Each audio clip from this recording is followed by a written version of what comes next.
Welcome back. I hope that you enjoyed that last activity, and I hope that it was eye-opening for you, or at least got those gears turning about how mindfulness can impact your well-being and your wellness.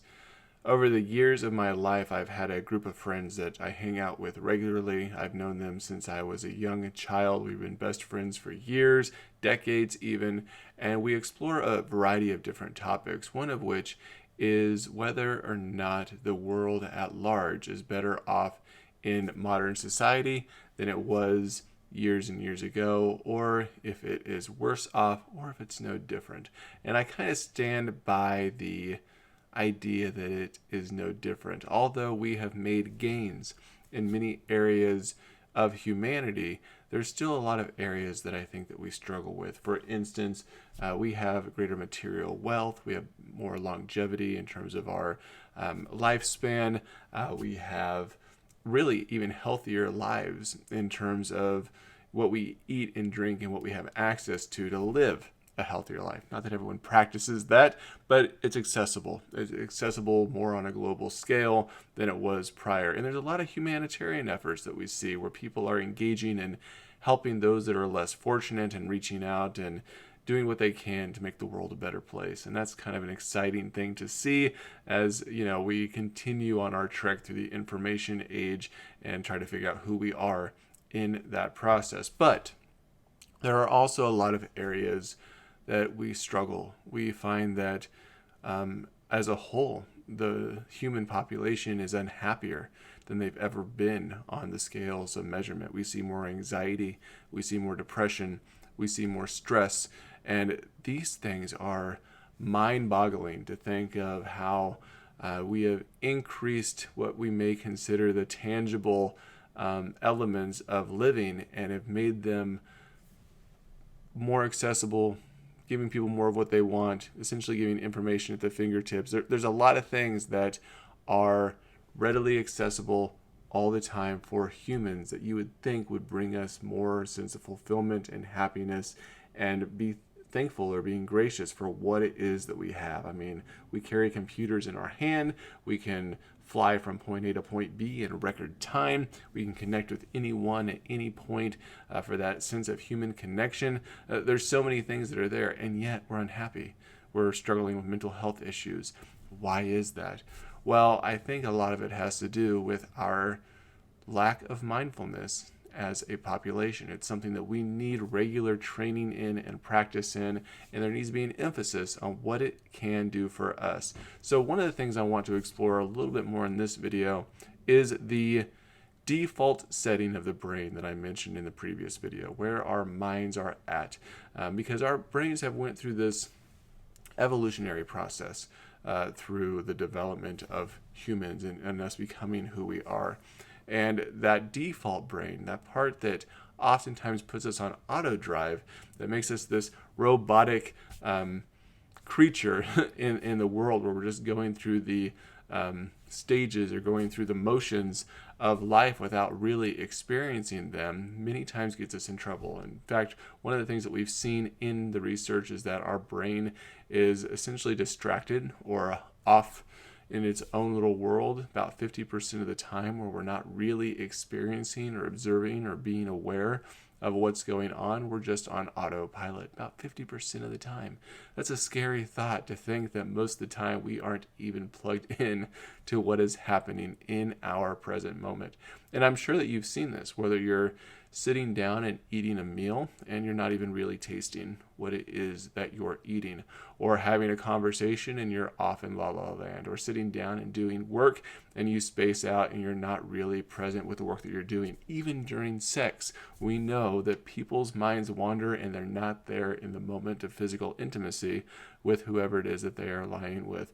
And so this is what the default brain is. It is this part of us that sometimes very much functions on an animalistic primal level that we aren't fully aware of, and we aren't actively trying to quiet so that we can be more present in the experiences that we're having in our everyday life. So what causes this? Why does this happen this way? Well, for a long time of the human experience, we were primal animals that had this part of us that was a fight or flight instinct. You've probably heard this. This is the primary role of the amygdala, which is further back into the brain, which is more of this primal part of us. This thing is triggered many times throughout our day to essentially keep us safe and keep us going. It can be triggered by stress when cortisol floods the prefrontal cortex and cuts out those abilities for us to think about long-term planning or critical thinking or being present in the moment. It can also just be part of our mind that we fall back to when we are unsure how to spend our time. We go back to this reactive mentality instead of having a responsive mentality. And so the brain is very much structured in this way that keeps us at a primal level. Well, one of the things that we also know about that process is that negative thoughts, our negative thinking, can also trigger that fight-flight response in the brain. Your thoughts alone, your imagination, your meandering about what could happen will trigger that emergency mechanism in your brain to essentially shut off your ability to think and put you into a reactive mode. Isn't that a scary thought? Don't make it too scary. I don't want you to fall back there now while we're talking.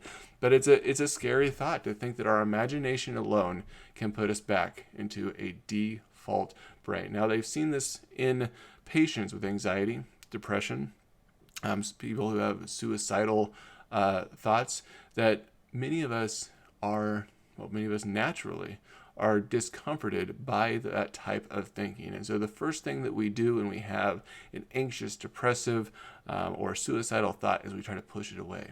We try to shove it out of that space so we aren't dealing with it. We stuff it down. And what that does in turn is it triggers the amygdala, the primary brain. It puts us into a fight-flight response. It immediately generates more negative emotions. It floods us with cortisol so we can't think clearly, and then we get into this panic state. In fact, they found that people that have suicidal thoughts, when they've overcome it and they've cured it or gotten over the suicidality that they were experiencing, there are triggers which can quickly spiral them downwards back into that same thought process even after a long period of time has passed. And it's just through their thinking that will put them there. So one of the things that's been practiced or has been taught is this mindful cognitive behavioral therapy. And it's been practiced with over 600 folks. They did a study, practiced with more, but over 600 individuals were looked at across the world who had this type of therapy practiced with them. And in doing that, they found that these folks had a better outcomes in overcoming that negative thought process and essentially being aware of the thought, but not attaching it or overreacting to it, and not allowing themselves to be dragged back down into an anxious, depressive, suicidal mentality. Any of those things. They were able to conquer it through mindfulness by being aware and accepting and letting go without attachment. And that is a pretty phenomenal finding. Not only is it phenomenal because it's worked in the case studies that have been documented or that were initially documented, but because they were able to drag it across the entire world and practice it and repeat it and get the exact same results. And this is pretty astounding, especially in scientific studies, to see how this works. Now, there's other things that we know with mindfulness as well that fit along this same type of thinking.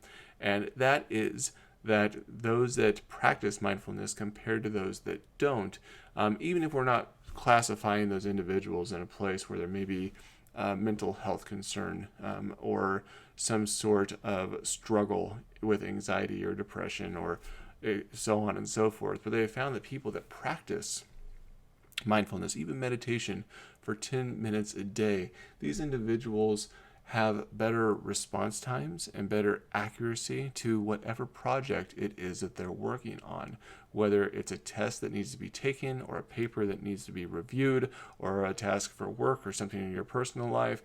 It just allows you to be more engaged with whatever is happening. And in fact, we see that when mindfulness is being practiced regularly, even from the first time you do it, there is already changes that start taking place in the brain. And I'm not going to get too scientific with the terms here on how that is, but you see that there becomes a separation between areas of the brain that are usually connected that cause us a lot of struggles in terms of spiraling downwards whenever we're experiencing stress. It keeps us from falling into those primal areas of our brain. And this is remarkably important. And I know a lot of folks I talk with are like, oh, I can't meditate. It's really hard. It's difficult. I can't stay focused. And they have a very I want to say disillusioned view of what meditation is, of what it looks like. And so I'm going to do a video here in a moment to talk about what meditation looks like, some of the things that have worked best for me, the tips and tricks that have allowed me to become more masterful. I'm not as masterful as I could be, but more masterful with meditation, so that you can practice doing that as well. But just think that 5 to 10 minutes of meditation every day already helps restructure the brain. It brings more focus, it brings more happiness, it brings more attentiveness. It allows you to be more accurate and more responsive and better at the task that you're doing just with a short stint in meditation. And that, I think, is pretty remarkable. So this is not all the science we're going to talk about. We're going to get into some other pieces here in just a moment about what it is. But in this next video, let's talk a little bit about some tips and tricks that might help you in meditation and do that activity, and then we'll move forward into some of the other science that has been found with mindfulness.